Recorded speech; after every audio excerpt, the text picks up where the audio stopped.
udah lesu lemes gitu, kayak pas dipasungnya tuh kayak udah kotor banget, dipasung pakai kayu gitu. Si ularnya ngeliatin aku aja yang menghadap ke aku terus. Abis itu tiba-tiba aku bangun itu udah kondisinya udah berceceran banget, berceceran cairan merah gitu, udah sampai ke ke kasur semuanya udah banyak banget. Iya Pak, saya udah lama nih, saya udah bertahun-tahun kayak gini, saya juga pengen sembuh. Terus gurunya itu bukan yang kayak ngasih tahu kayak disuruh baca apa, suruh ngapain gitu, enggak, malah ngomong, coba aja nih kalau misalnya kamu penasaran, kamu masih perawan atau enggak, Bapak coba aja gitu. Bapak cobain aja kamunya gitu. Si Ustadz ini bersedia banget, dipanggil lah.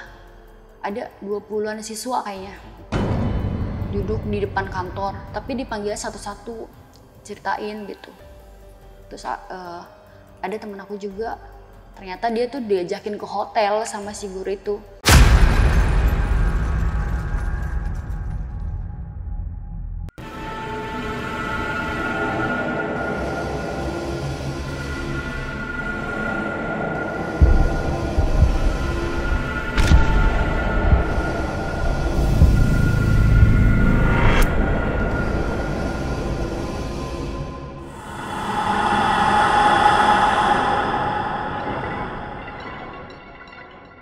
Assalamualaikum warahmatullahi wabarakatuh. Jumpa lagi dengan saya, Ale Jejak Backpacker. Dalam obrolan misteri Jejak Backpacker kali ini, kembali saya menghadirkan seorang narasumber yang pernah mengalami kejadian mistis. Seperti apa kejadian mistis yang dialami oleh narasumber kita pada malam hari ini? Langsung aja kita sapa narasumbernya. Assalamualaikum. Waalaikumsalam. Mbak Fatma. Iya. Gimana kabarnya Mbak Fatma? Alhamdulillah baik. Perjalanannya gimana? Lancar nggak nih? Alhamdulillah, walaupun tadi keretanya telat. Oh gitu. Oh, Mbak Fatma ini dari Solo ya? Iya, dari Solo. Dari Solo ke Jogja berapa jam tuh naik kereta? 2 jam. 2 jam ya? Cukup lumayan ya.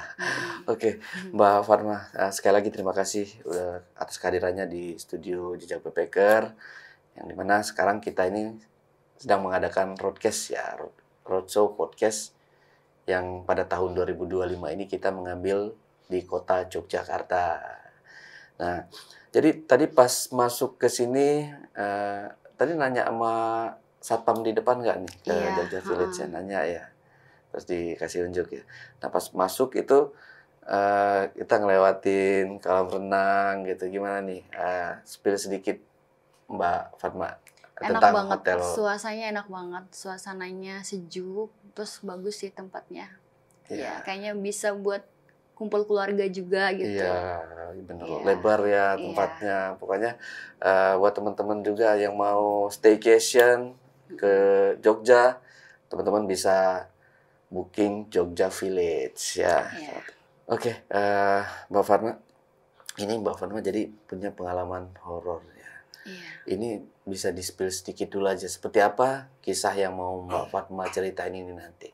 Saya mau menceritakan kisah saya pas SMA. Waktu itu saya disetubuhi jin selama bertahun-tahun, dan ketika saya mencari pengobatan, saya malah dimanfaatkan oleh guru saya sendiri. Ya, nanti saya ceritain lebih detail lagi di ceritanya. Sebelum Fatma bercerita lebih lanjut lagi, saksikan setelah OMG yang satu ini. Kopi Liong Bulan, nuansa legendaris di mana keunikan rasa dan aroma mengalir dari setiap biji kopi pilihan. Keistimewaan yang dipersembahkan bagi mereka yang menghargai cita rasa terbaik. Gurih dan aroma asli yang khas dibuat dengan sempurna. Kopi Liong Bulan, keajaiban dalam setiap aroma. Oke, Mbak Fatma udah siap buat cerita? Iya. Udah ya? Aman ya? Aman. Santai aja Mbak Fatma, nanti kalau misalkan haus Mbak Fatma silahkan diminum ya. Iya. Oke, silahkan kalau gitu Mbak Fatma.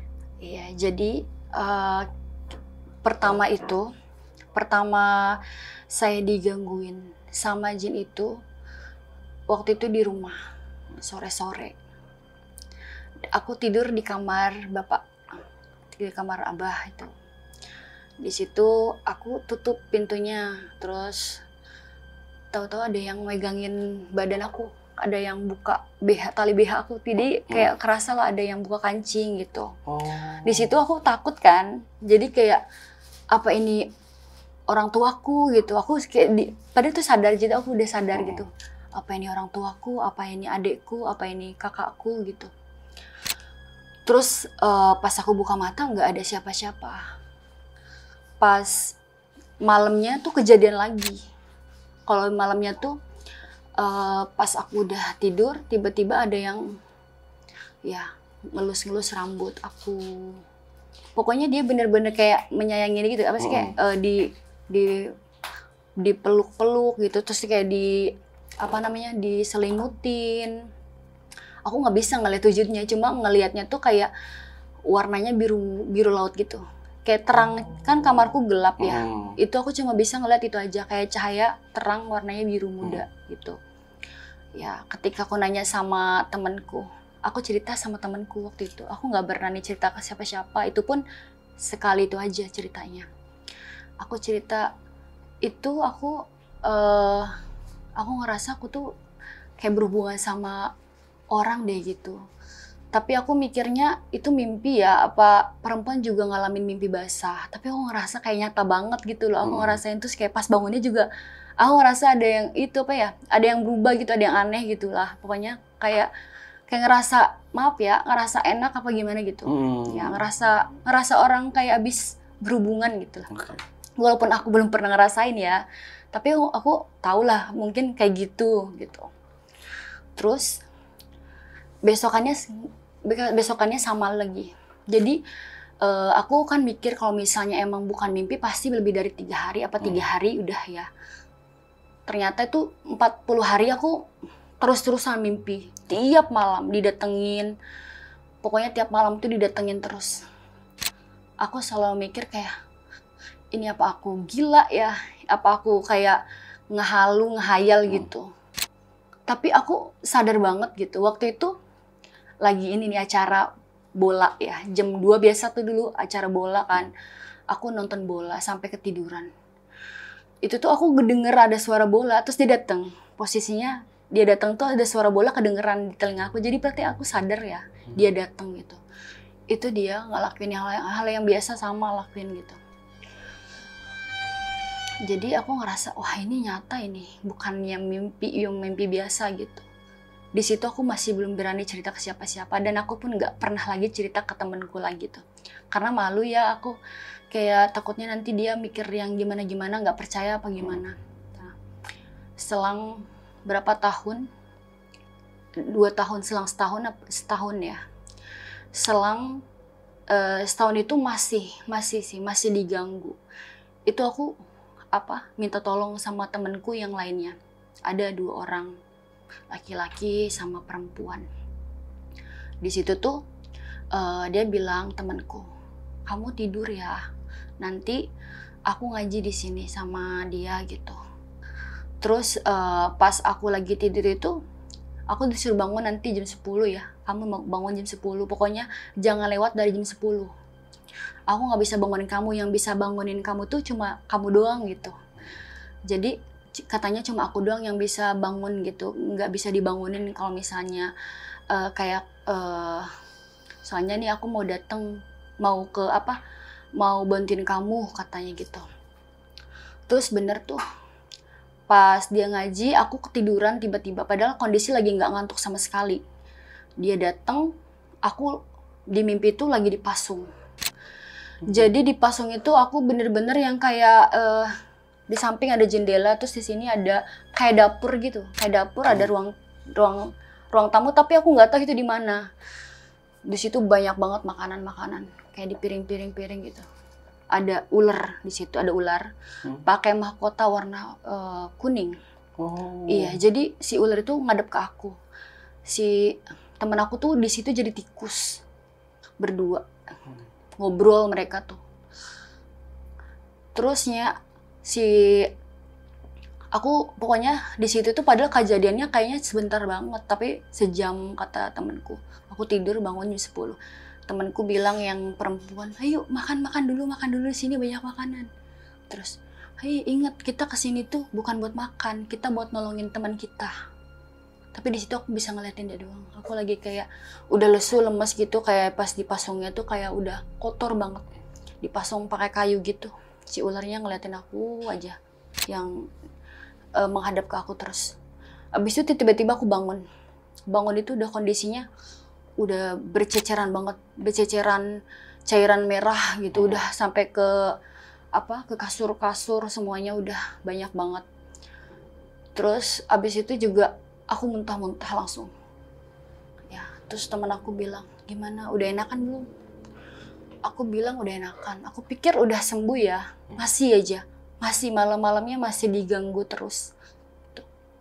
Aku tuh udah enggak, waktu itu aku sekolah. Di sekolah itu udah enggak diwajibkan lagi untuk anak kelas 12 buat ikut pengembangan diri tahfiz. Jadi di tahfiz itu tuh buat kelas 10 sama kelas 11. Jadi waktu itu aku maksa ikut, tapi boleh kalau misalnya kitanya mau. Terus di kelas tahfiznya bisa seperti biasa, ya kita ngaji dari jam 8 sampai jam 11. Abis itu udah sholat, terus si gurunya itu aku baru kenal ya hari itu, karena pas aku kelas 10, kelas 11 tuh dia nggak ada, belum ada gitu. Dia nyapa, "Neng, rumah kamu di mana?" gitu. "Rumah aku deket sini kok Pak," gitu. Terus, "Bapak mau ke sekalian aja yuk," gitu. Boleh disebutin itu tempatnya, ke daerahnya. Ya pokoknya dia ngajakin, "Ayo mau sekalian nggak sama Bapak?" gitu. Terus kata aku, "Enggak Pak, saya mau nonton." "Nggak boleh kalau misalnya abis ngaji," katanya, "nonton, nanti ilmunya nggak masuk," gitu katanya. Terus itu udah, dia minta nomor PIN BB aku. Terusnya dia ngechat aku. Aku bikin story gitu, dia ngechat, "Bibir kamu ranum ya, aku pengen cium," gitu. Iya, pokoknya kayak gitu. Terus abis itu minggu keduanya itu aku ikut lagi. Itu terakhir aku ikut. Yang keduanya itu dia cerita anak muridnya yang hamil sama jin juga. Jadi aku mikir kok ini pas banget gitu. Di situ aku emang lagi cari gitu loh biar sembuh. Aku pengen sembuh, pengen hidup normal, nggak pengen hidup kayak gitu. Bener-bener diliputi rasa takut, apalagi guru aku bilang katanya itu tuh bisa hamil sama jin. Ya karena ada anak muridnya yang hamil sampai 9 bulan, terus abis itu hilang gitu aja. Jadi tiba-tiba perutnya kempes, terus kata guru aku tuh itu namanya anak titipan jin. Iya. Okay. Di situ aku makin takut kan. Makin takut. Terus aku minta tolong tanya sama dia. Ya, aku udah cerita sih yang soal dia itu emang mesum ke temanku, tapi aku karena aku pengen banget sembuh jadi aku nanya.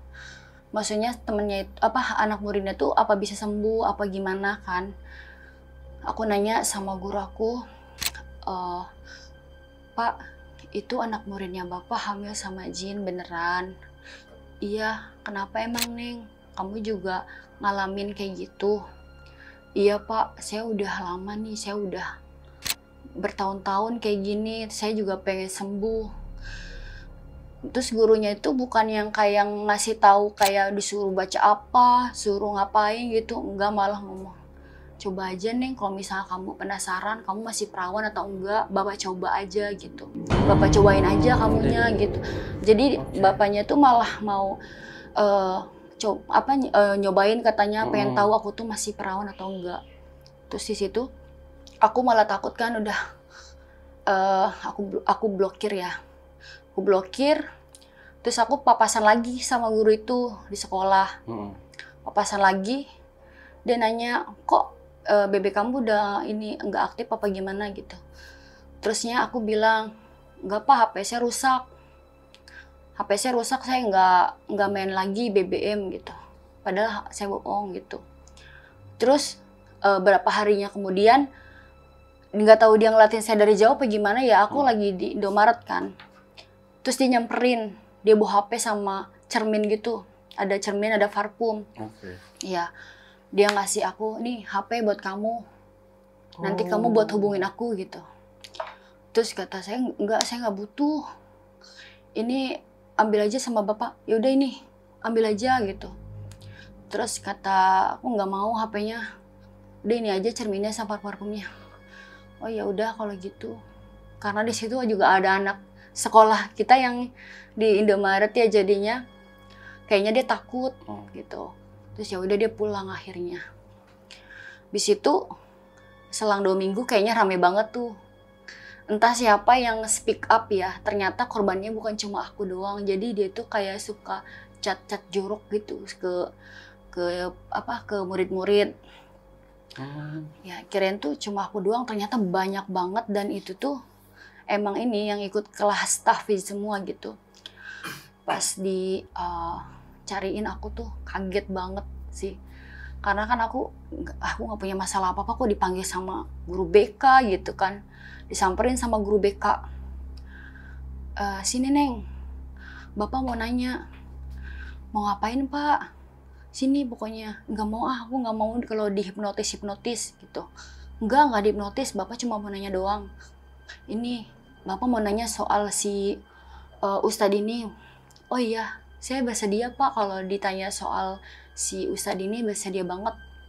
Dipanggil lah. Ada 20-an siswa kayaknya. Duduk di depan kantor, tapi dipanggil satu-satu, ceritain gitu. Terus ada temen aku juga, ternyata dia tuh diajakin ke hotel sama si guru itu. Temen aku, adik kelas aku, dia anak jurusan agama. Aku tuh diajakin ke hotel, tau nggak, sama guru itu. Bilangnya apa? Nanti kamu mau dikasih beasiswa ke Maroko. Dia kan suka ngajakin murid gitu, misalnya lulus 5 juz gitu, diajak ke Maroko. Biaya gratis gitu, pokoknya di sekolah yang gratis. Jadi dijanjiin ya, diiming-iming. Jadi, tapi katanya persyaratannya kamu harus daftar Neng ke sono, ada di ballroomnya hotel apa gitu. Tapi ternyata pas di sana dia tuh kayak mau hampir diperkosa gitu. Jadi temen aku bilang kayak gini. Jadi dia itu belum ngapa-ngapain aku, cuma baru ngeliat uang udah basah itunya. Jadi udah dibuka posisinya tuh. Jadi belum ngapa-ngapain udah keluar gitu. Iya. Ejakulasi dini. Kayak gitu. Jadi temen aku sampai ketakutan. Habis itu mungkin dia yang speak up duluan itu. Ya. Terus itu aku nggak nanya sih ke yang lain kenapa. Kalau dia tuh yang paling menurut aku parah sih gitu. Habis itu gurunya sih nggak dipecat ya. Cuman mungkin akhirnya karena beritanya udah nyebar, dianya kayak malu sendiri. Dia mengundurkan diri sih dari sekolah. Alhamdulillah sih udah selesai. Nah, di sini kan yang soal jinnya belum ya. Aku masih digangguin setiap hari, masih digangguin terus nih. Terusnya itu ya udah pasrah sih aku. Waktu itu juga aku mau cerita ke siapa gitu. Posisinya aku kayak nggak punya keluarga ya. Kayak kita punya keluarga tapi kayak udah nggak punya keluarga lah gitu. Terus kayak nggak bingung juga mau cerita ke siapa, ke teman juga malu gitu. Akhirnya aku lagi tidur siang, terus tiba-tiba ada datang perempuan. Datang perempuan itu dia nawarin uang banyak banget, banyak uang, banyak segepukan gitu, sama emas batangan banyak banget. Dia bilang gini, jangan gangguin saya sama dia pasangan saya. Saya bilang saya nggak kenal sama dia. Tuh di situ pertama kalinya saya ngeliat laki-laki itu dengan yang jelas-jelas, yang ganteng banget itu di situ. Jadi ya di situ saya pertama kali ngelihat dia kondisi yang kayak bener-bener ngelihat waktu biasanya kan kalau misalnya lagi digangguin tuh enggak, cuma kayak cahaya-cahaya doang gitu.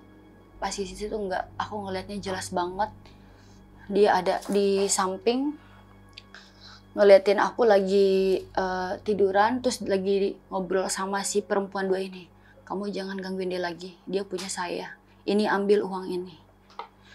Saya nggak ngerti kan, apa, saya nggak kenal sama dia.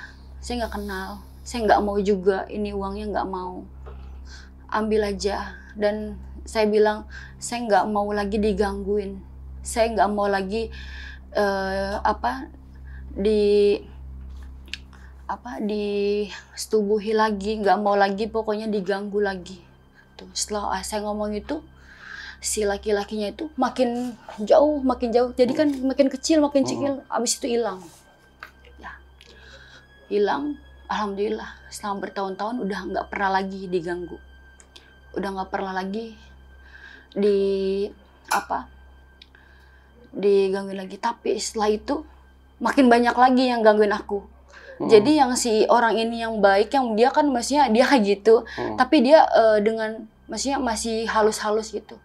Ini enggak. Abis dia hilang itu bener-bener aku tuh tidur dimanapun diganggu. Aku pernah waktu itu aku tidur di rumah orang tuh bener-bener digangguin kayak gitu, bener. Tapi aku bisa melawan, aku bisa ngelawan semua gitu. Ya. Terus alhamdulillahnya udah sampai sekarang ya, pas aku udah nikah, aku udah nggak pernah lagi digangguin. Ya, waktu itu juga aku cerita sama suamiku sebelum menikah itu. Aku cerita kalau aku tuh suka digangguin sama jin, emangnya nggak apa-apa. Terus suamiku bilang, ya nggak apa-apa, nanti kita obatin bareng-bareng gitu. Karena suamiku juga ngerti-ngerti kayak gitu, hal-hal kayak gitu, jadi ya udah.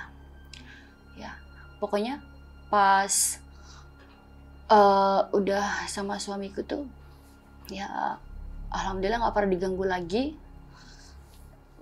4 tahun kemudian saya tuh cuma kebayang aja gitu, kayak apa, cuma nginget aja dulu mana ya yang suka gangguin saya gitu. Saya pikir kan udah hilang gitu ya. Ternyata enggak. Ternyata dia masih ada di rumah saya. Ya, jadi posisinya waktu itu saya lagi mati lampu di rumah. Itu di rumah saya sendirian, maghrib. Saya cuma, dulu kamu, maksudnya saya ngomong gini, dulu kemana ya, kamu kan dulu suka gangguin saya gitu. Dulu kamu suka tiap hari datang ke rumah saya, kok sekarang nggak pernah muncul lagi gitu. Dia datang dengan marah-marah, ngapain kamu cari saya? Dulu kamu yang ngusir saya. Dulu kamu yang bilang saya harus ninggalin kamu. Dulu kamu nggak butuh saya. Ngapain kamu sekarang cari-cari saya? Di situ, habis itu udah nggak pernah lagi. Jadi pas yang dari dulu udah hilang itu benar-benar hilang. 4 tahun kemudian baru dia datang lagi, itu ternyata dia masih ada di rumah saya.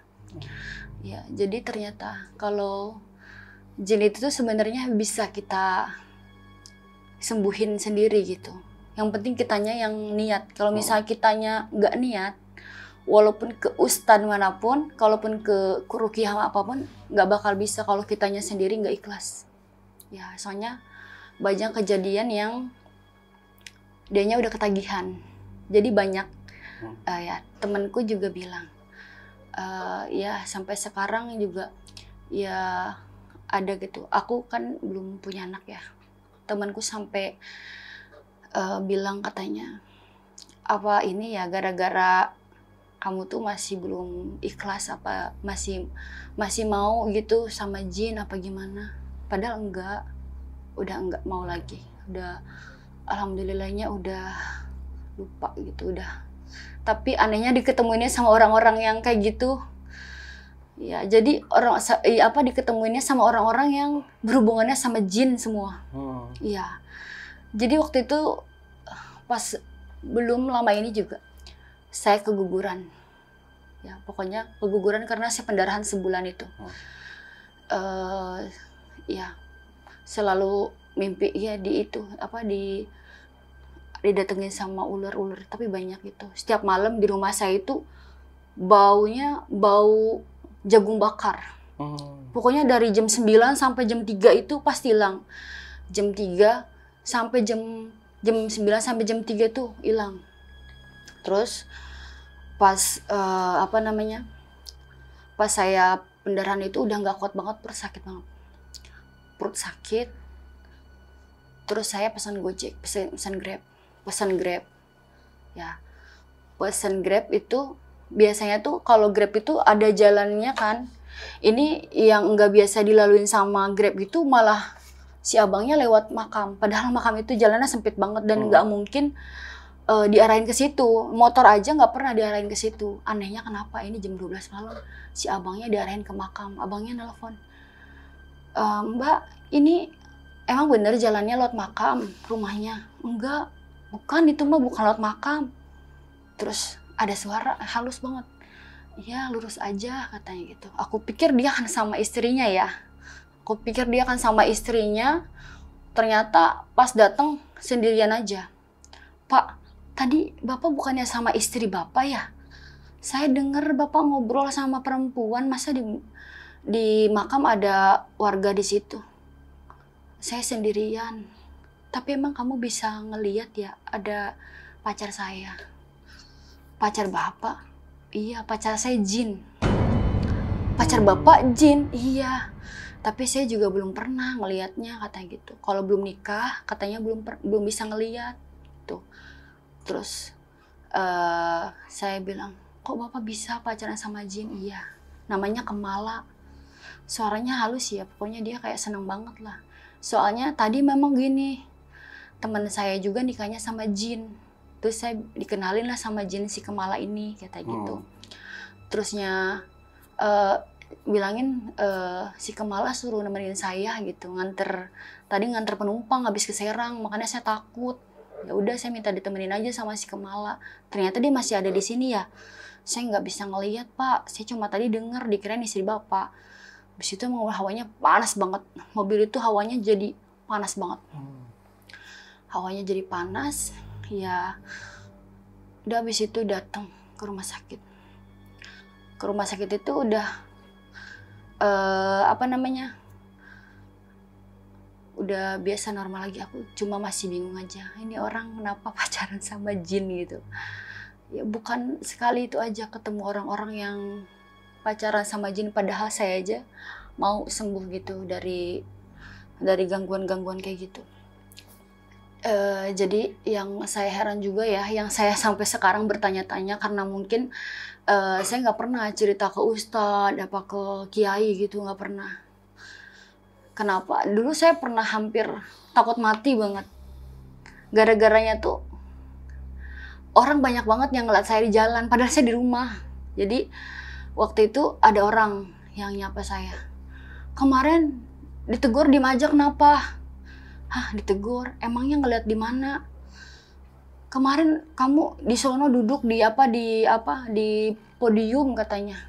Pakai kerudung pink, pakai ini, itu mah kamu banget. Enggak, saya di rumah aja. Tuh, terus saya juga diputusin sama pacar saya dulu gara-gara katanya saya jalan sama cowok, dipanggilin diem aja katanya gitu. Pokoknya hampir tiap hari tuh orang ngeliat saya. Padahal saya di rumah, nggak kemana-mana. Kata saya lagi ini ya, nyawa saya melayang-layang apa gimana ya? Apa mau mati apa gimana? Bener-bener jadi tiap hari itu diliputi rasa takut. Ya udah, aku mau mati kayaknya nih. Tiap hari orang ngeliat aku di sini, di situ, terus kakaknya ibu aku juga ketemu aku, tanya, kemarin dipanggilin diem aja, kenapa diem aja? Padahal rumahnya kakaknya ibu aku tuh di pojok gitu. Misalnya aku ke situ ya nggak mungkin aku kemana-mana ya. Tanya, kamu dipanggilin diem aja kemana itu? Enggak, aku di rumah aja. Jadi orang tuh banyak banget yang ngeliat aku di jalan, di mana. Padahal aku di rumah gitu. Di situ udah ini banget, udah takut banget ya. Di situ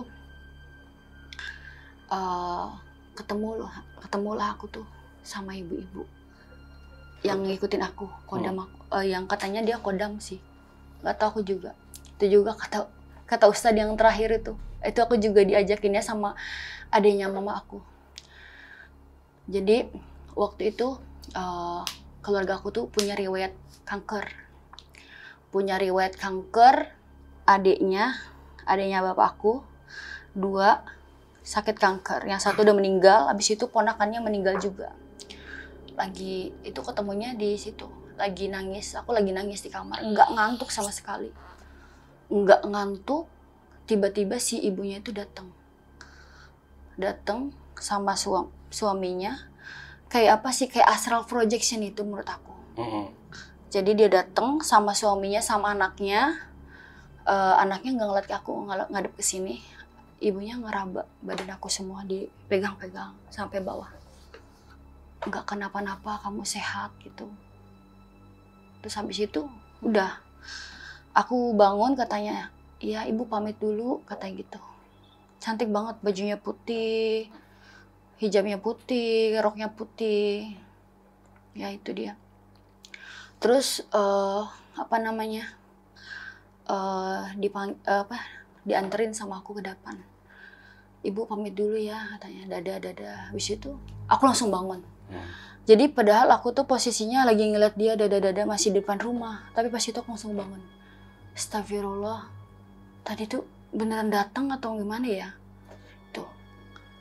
Terus aku juga mikirnya, mimpi itu mah. Tapi waktu itu suamiku yang sekarang tuh waktu itu masih temenan gitu. Aku cerita sama dia karena dia juga ngerti kan kayak gitu-gitu. Tadi ada ibu-ibu datang, tapi posisinya aku tuh kayak sadar tapi nggak sadar gitu. Terus suamiku bilang, iya itu ada, namanya Ibu Fatmah katanya. Namanya juga sama, Fatmah. Itu makanya kenapa dulu nggak tahu aku kenapa senang banget dipanggil Fatmah. Padahal nama aku kan bukan itu ya. Jadi suamiku juga sama, namanya ada Fatmahnya juga. Jadi ketemunya di situ kita. Katanya, itu dia tuh pengen ikut kamu. Dia tuh sayang banget sama kamu gitu. Terusnya, aku pengen dong dipanggil dia. Aku nggak ngeliat. Waktu itu dia datang katanya. Iya dia udah datang katanya.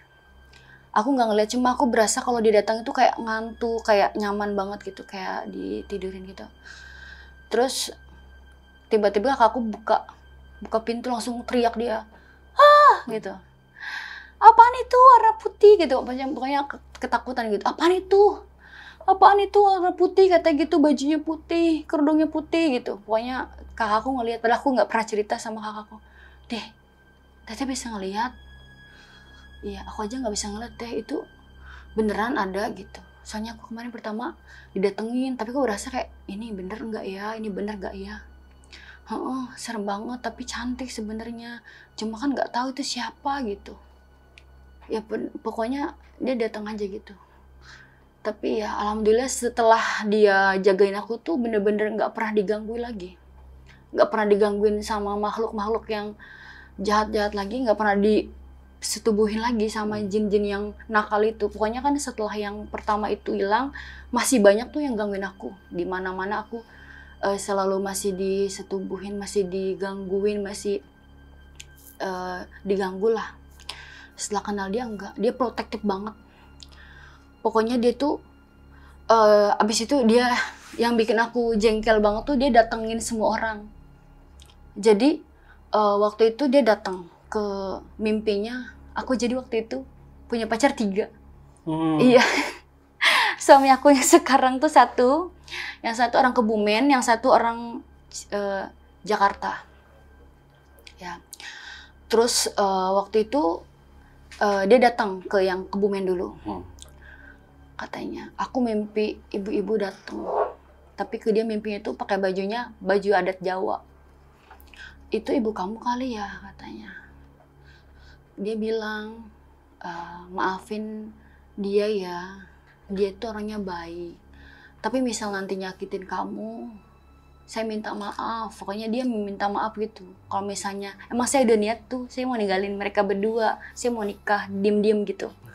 Tapi dia datang tuh, minta maaf ke si pacarku yang di Kebumen itu.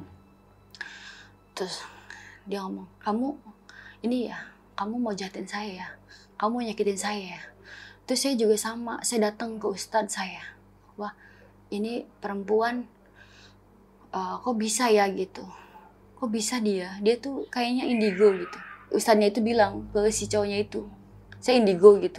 Enggak, saya enggak indigo, saya mah suka digangguin sama setan, tapi nggak tahu saya. Datang lagi ke yang ke Jakarta itu, si Ibu Fatma itu datang lagi ke si yang di Jakarta, sama juga minta maaf juga. Jadi dia tuh minta maaf atas kesalahan saya gitu. Jadi minta maaf ya kalau misalnya nanti anak saya nyakitin kamu gitu. Ngomongnya anak saya, padahal dia bukan ibu saya, bukan. Maafin anak saya kalau nyakitin kamu. Kalau misalnya nanti dia nyakitin kamu, sebenarnya dia orang baik gitu. Tapi beda ke suami saya itu, dia bilangnya. Ya, jadi kata si yang orang hubungan itu bilang, di mimpi itu emang gitu. Jadi dia ngelihat aku tuh sama cowok lain. Jadi di sana lagi jalan berdua gandengan gitu.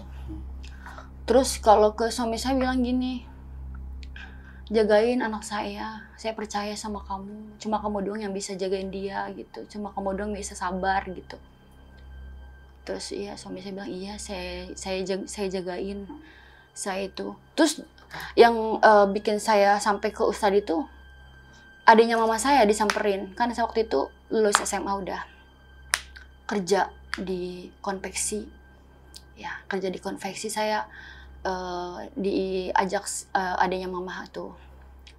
Terus dia datang ke situ, ke mimpinya si mamang aku tuh ya. Bilang kayak gini, nampaknya jagain anak saya ya, katanya. Sayang banget sama dia. Pokoknya jangan sampai dia nakal, dia bandel. Pokoknya gitu, dia cerita kayak gitu ke mamang saya. Mamang saya nanya, itu siapa? Kan ibu aku udah meninggal ya. Itu mah bukan emak gitu, maksudnya itu mah bukan ibu kamu gitu. Kok bisa dia ngomong kamu anaknya gitu? Nggak tahu.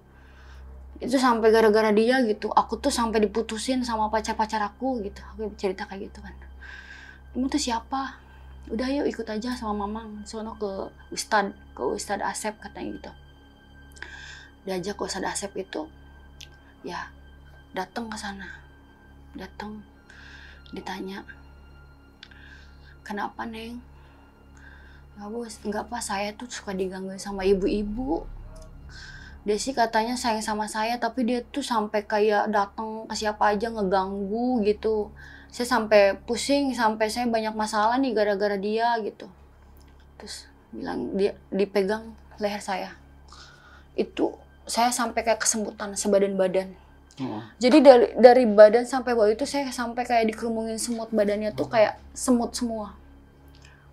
Terus kayak apa yang dirasa? Saya kayak disemutin banyak banget. Kenapa ya gitu? Itu kamu tau nggak?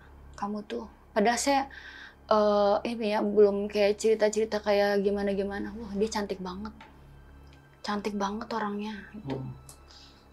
Pinter ngaji, suaranya bagus gitu.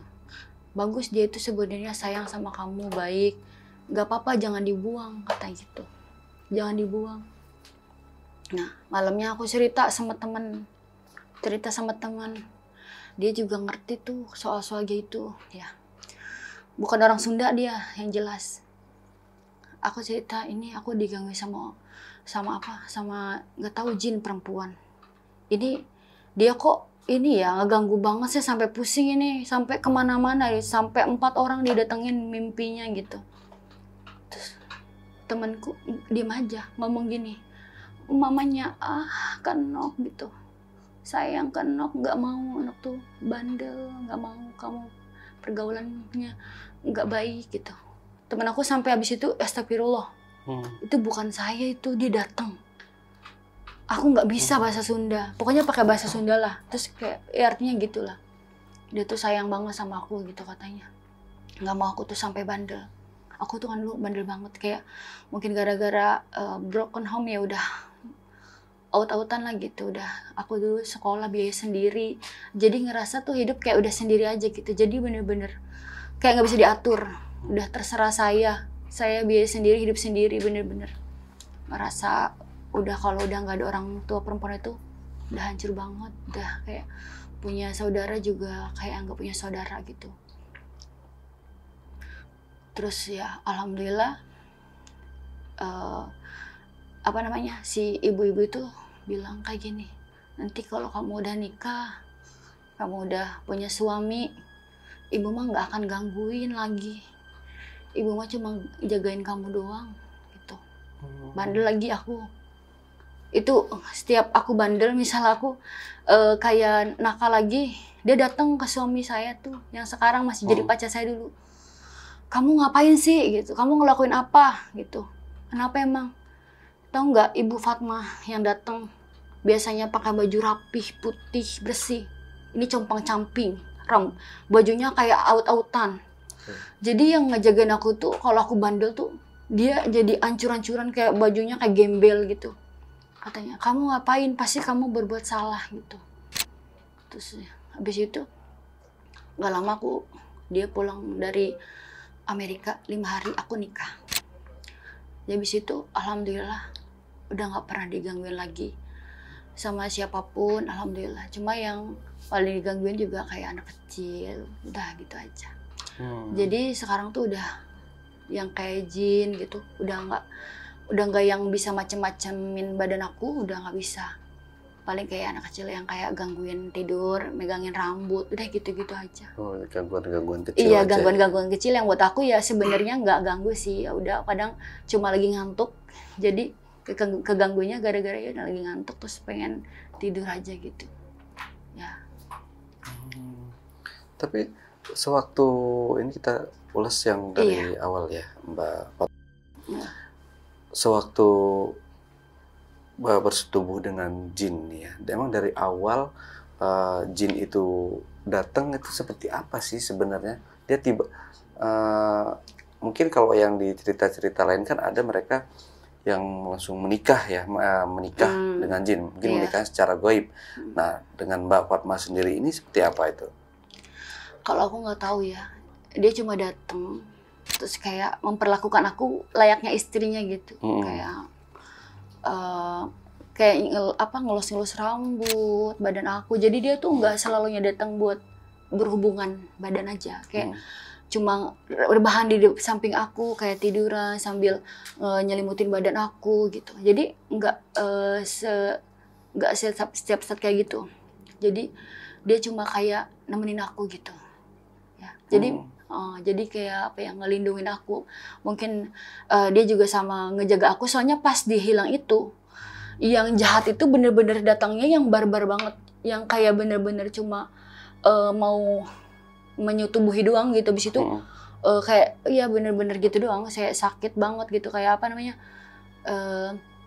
kadang kayak aduh apa ya, besar banget, ada yang besar banget, ada sampai ada yang besar banget tuh aku sampai ngelawannya susah juga. Kayak ngelawan, kayak bukan postur badannya kayak besar banget gitu. Ada yang berbulu tuh, aku pernah yang berbulu, badan aku raba-raba, bulu semua. Ya jadi sering banget.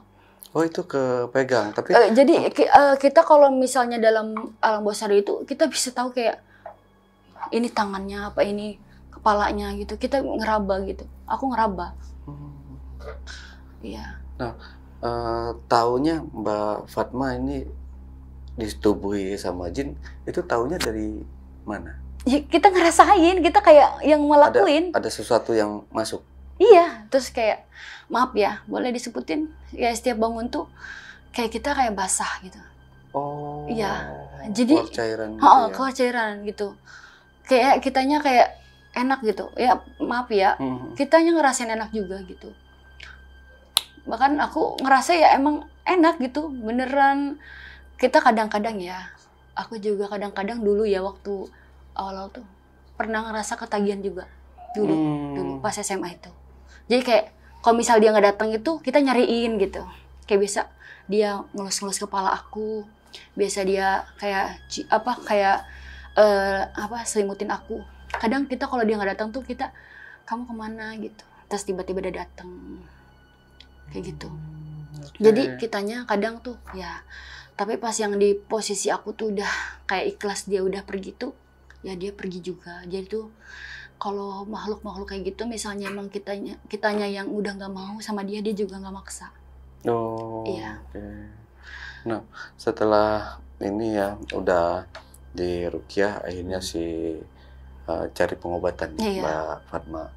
Mana cari pengobatan itu malah ya Iya. apa namanya dilecehkan ya, Iya. kalau kita sebut gitu, dilecehkan oleh oknum guru dia guru lebih ininya lu Guru tahfiz. Guru Jadi dia tahfiz, itu ya? cuma ngajar tahfiz aja karena dia sebenarnya di situ cuma ngajar kayak seminggu sekali aja hari Sabtu. Dia punya pondok pesantren sendiri, punya sekolahan sendiri. Jadi dia masih aktif jadi kiainya di pondok itu masih sampai sekarang. Masih sampai sekarang. Masih sampai sekarang, bahkan aku pernah ketemu sama santrinya pas di pabrik konveksi kan deket sekolahnya dia. Dia bilang guru itu mesum gitu. Bilang. Jadi ternyata bukan di sekolahku aja, di guru. Bahkan katanya kalau di sekolah dia tuh dia kalau ngaji tuh berani kayak pegang-pegang paha gitu. Oh. Iya, jadi emang oke. udah kayak gitu emang tabiatnya gitu. Tapi nggak ada berani orang yang melaporkan. Nggak tahu kalau di sekolahan dia. Kalau di sekolahan aku kan waktu itu ada yang speak up langsung kayak udah rame gitu. Habis itu dia udah berhenti gitu. Kalau di sekolahan dia nggak tahu sih. Aku udah nggak pernah tahu lagi. Cuma yang terakhir itu aku ketemu pas di depan pabrik. Ya waktu itu aku lagi jalan habis beli makan siang. Dia pulang dari mana nggak tahu kan, dia mobilnya arah ke situ sekolahan yang dia sekolah itu apa yang punya itu. Dia berhentiin aku, Neng. Buka kaca abis itu. Ya siapa? Aku belum tahu kan dia siapa. Pas lihat dia, aku langsung lari. Neng, maafin bapak Neng, sini dulu Neng. Bapak mau minta maaf kata gitu. Gitu. Nggak usah Pak, saya takut gitu. Terus saya pergi, udah. Dia masih waktu itu masih ingat saya padahal itu kejadiannya udah kayak setahun lebih deh. Habis dari kejadian yang saya di sekolah itu. Tapi masih ingat saya tuh dia. Sampai berhentiin saya di jalan. Habis itu nggak tahu lagi. Tapi untuk kejadian kayak yang mungkin sampai melakukan gitu si guru ini sama murid-murid lain. Iya, yang si itu. Mbak Warna mengetahui? Siapanya? Kayak si guru ini sama si murid-murid lain gitu. Mengetahui apa? Tentang pelecehan atau persetubuhan Oh iya, gitu. tahu.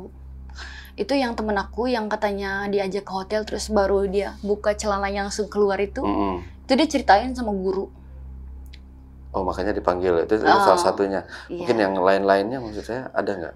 Yang lain-lainnya? Yang ketahuan nih di depan mata gitu. Ketahuannya di depan mata, aku nggak tahu sih.